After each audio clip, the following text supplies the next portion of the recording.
A really important step to breaking a trauma bond that not a lot of people talk about is that you have to be really, really kind to yourself right now. Let's face it, you have been putting yourself on the back burner and conditioned by this narcissist to think that everything in the relationship has been your fault for a long time. You've been really hard on yourself, you've been blaming yourself for things that were not your fault, and you are going to have to shift your thinking, your internal dialogue, in order to heal from this very traumatic relationship.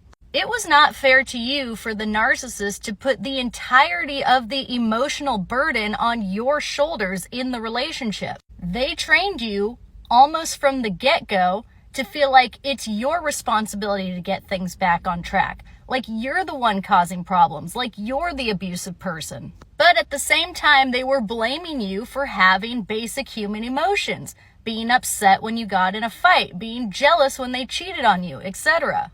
The narcissist was constantly gaslighting you and manipulating you into thinking that they were a better person than they are. These people are not good people. They are serial cheaters, manipulators, liars, abusers, and most experts agree that a lot of the prison population are narcissists because they think that the rules don't apply to them. They think that morality is below them.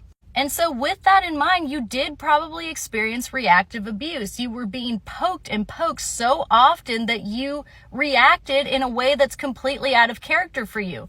Maybe you yelled, maybe you cursed, maybe you did something worse than that.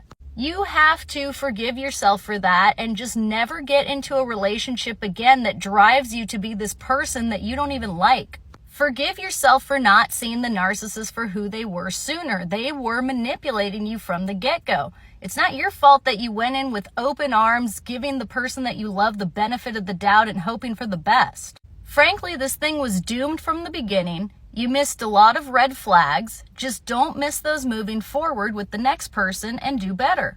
But at this point, there is absolutely no benefit to sitting in the past and just blaming yourself and not being able to move on. You have to have radical acceptance that this was a scam. This person was not who you thought that they were, and that you were just navigating the best you could in a chaotic and abusive situation. So forgive yourself, not only for what you did and said, but for what you didn't do and say and what you didn't see. You know now. Hindsight is 20/20. You couldn't have possibly known back then what you know now. Realize that this person's never going to change. They're just going to complete this toxic cycle over and over and over again. You will learn from this experience, be a better person, and grow.